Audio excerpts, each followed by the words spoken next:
दोस्तों आज मैं आपसे बात करने वाला हूं होम्योपैथिक मेडिसिनल सिस्टम की उस मेडिसिन के बारे में जिसका कि रोगी सबसे ज्यादा चिड़चिड़े स्वभाव का होता है। यानी कि इतना ज्यादा चिड़चिड़ा स्वभाव उसका होता है कि यदि वो कोई चीज मांग रहा है और उस चीज को उसे दे दिया जाए तो भी वो उसे उठाकर फेंक देगा कि मुझे नहीं चाहिए ये चीज। इतना ज्यादा चिड़चिड़ापन उस व्यक्ति के अंदर होता है।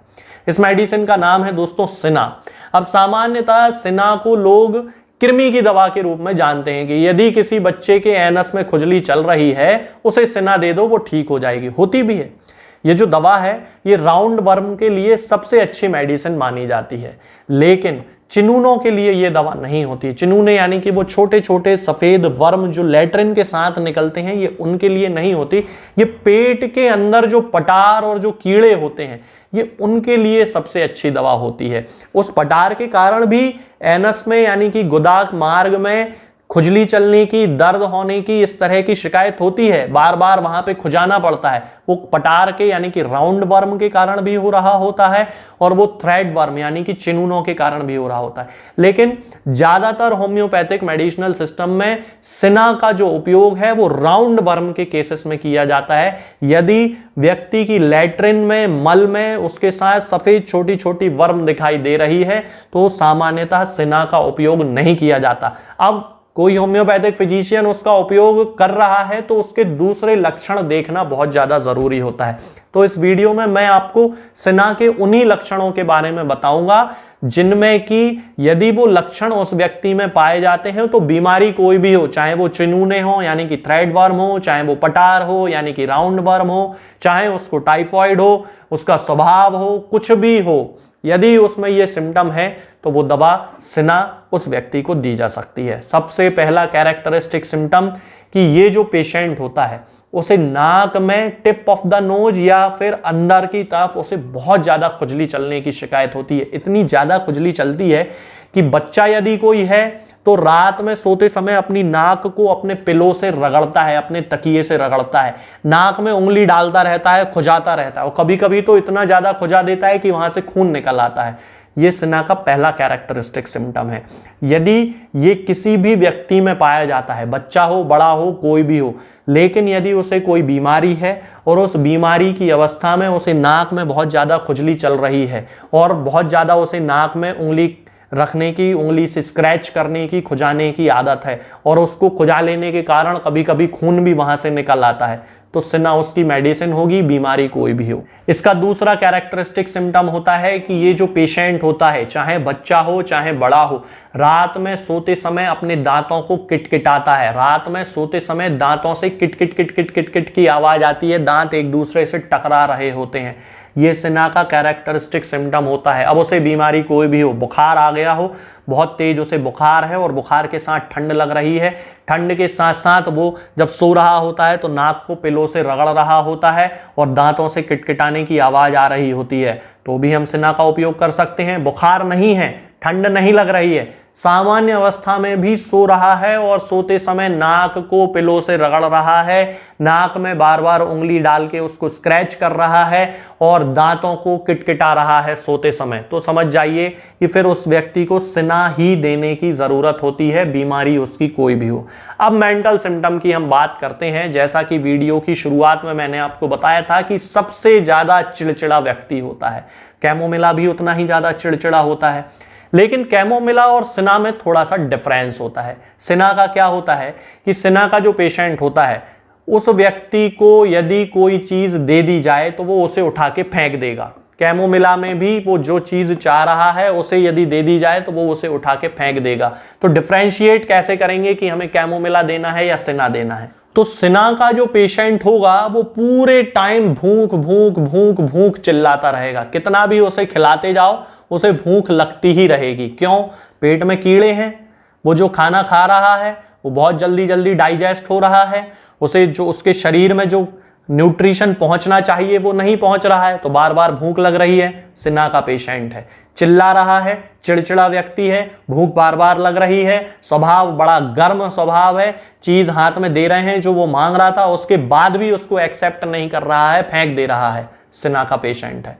कैमोमिला बड़ा अलग टाइप का है। उसे भूख नहीं लग रही है, गुस्सैल है, चिड़चिड़ा है, लेकिन उसे इतनी ज्यादा बार बार भूख नहीं लगती क्योंकि उसमें वर्म की कोई भी शिकायत उसे नहीं है। तो यहां पे हम सिना और कैमोमिला को इस तरह से भिन्न भिन्न कर सकते हैं, इस तरह से हम डिफरेंशिएट कर सकते हैं। इसके अलावा जो बच्चे रात में सोते समय बिस्तर में पेशाब कर देते हैं, यानी कि बेड वेटिंग की जिन्हें शिकायत होती है, अब कई बार तो ऐसा होता है कि 15-16 वर्ष के बच्चे तक बिस्तर में पेशाब कर देते हैं, तो आपको अगर याद हो तो मैंने क्रियोजोट का एक वीडियो बना के डाला था। उस वीडियो में मैंने आपको बताया था कि 15-16 वर्ष तक की उम्र का बच्चा भी बिस्तर में पेशाब कर देता है। अब यहां पे सिना हम उस व्यक्ति को दें, उस बच्चे को दें, या क्रियोजोट उस बच्चे को दें, कैसे डिफरेंशिएट करेंगे मैं आपको बताता हूं। क्रियोजोट का जो पेशेंट होगा वो रात में सपना देख रहा है कि वो पेशाब करने गया है, बाथरूम में जाके उसने यूरिन कर दी, जबकि उसने बिस्तर में पेशाब कर दी है। ये क्रियोजोट का पेशेंट हो गया।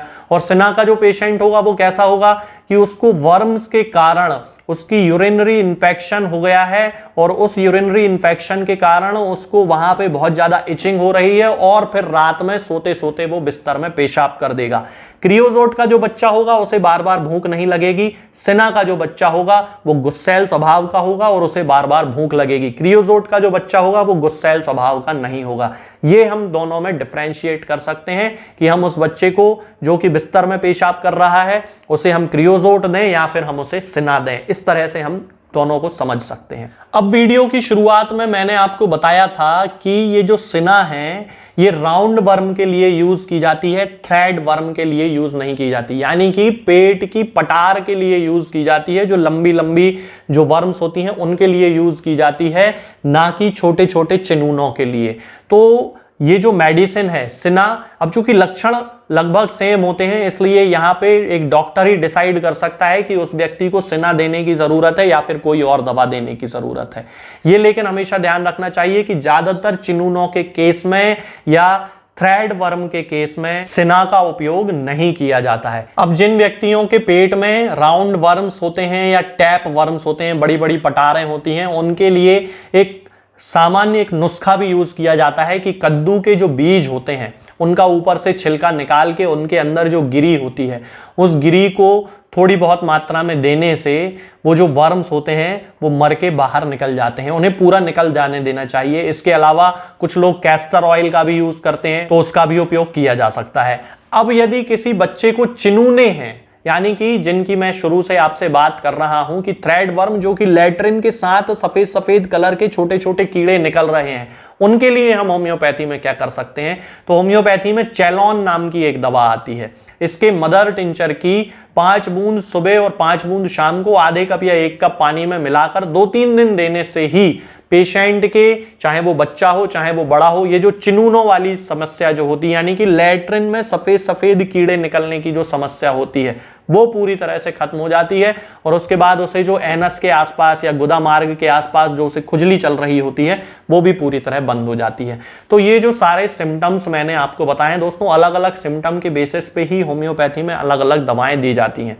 तो आप इन सिम्टम्स का ध्यान रखा करें, इन लक्षणों का ध्यान रखा करें। जो लक्षण जिस दवा से मैच कर रहा हो उस समय वो दवा दे देनी चाहिए, उससे जो व्यक्ति है वो पूरी तरह ठीक हो जाता है। और इस बात का ध्यान रखना चाहिए कि ये जो दवाएं हैं वो हमें व्यक्ति को खाली पेट देना चाहिए, यानी कि या तो वो खाना खाने के आधे घंटे पहले दवा खा ले या फिर खाना खाने के 2-2.5-3 घंटे बाद दवा खाए, जबकि मुंह में किसी चीज का कोई स्वाद ना हो। इन चीजों का हमें ध्यान रखना चाहिए। ये जो दवाएं हैं, सिना हो या चैलॉन हो, कोई भी दवा हो, ये आपको किसी भी होम्योपैथिक मेडिकल स्टोर पे बड़ी आसानी से मिल जाएगी। होम्योपैथिक फार्मेसी मेडिकल स्टोर से आप ले सकते हैं, ऑनलाइन भी आप मंगा सकते हैं। लेकिन मैं किसी पेशेंट को ना कोई दवा बेचता हूं ना भेजता हूं। अभी कुछ समय से मैं अपने हर वीडियो में ये बताने लगा हूं। कारण यही है कि बहुत सारे लोग व्हाट्सएप पे मैसेज करते हैं दवाओं से संबंधित। तो चूंकि मैं केवल एक कंसल्टेंट फिजिशियन हूं, फार्मासिस्ट नहीं हूं, हमारी कोई फार्मेसी नहीं है, इसलिए किसी मरीज को ना दवा बेची जाती है ना भेजी जाती है। आज के इस वीडियो में दोस्तों फिलहाल इतना ही। आगे के वीडियोस में मैं आपसे बात करूंगा कुछ नई बीमारियों के बारे में और उनकी होम्योपैथिक दवाओं के बारे में। तब तक के लिए जय हिंद, जय भारत। दोस्तों, होम्योपैथिक दवाओं को खाने का सबसे अच्छा तरीका होता है कि हम हमेशा खाली पेट इन दवाओं को खाएं। जिन दवाओं को दिन में केवल एक बार खाना है उन्हें सुबह खाली पेट खा लेना चाहिए, मुंह में अच्छे से कुल्ला करके, गार्गल्स करके मुंह को साफ कर लेना चाहिए और उसके बाद हमें होम्योपैथिक दवाई खा लेना चाहिए। जिन दवाओं को दिन में 2 बार या 3 बार या 4 बार खाना होता है, उन दवाओं को खाली पेट खाने का मतलब होता है कि हम उन दवाओं को खाने के लगभग आधे घंटे पहले या फिर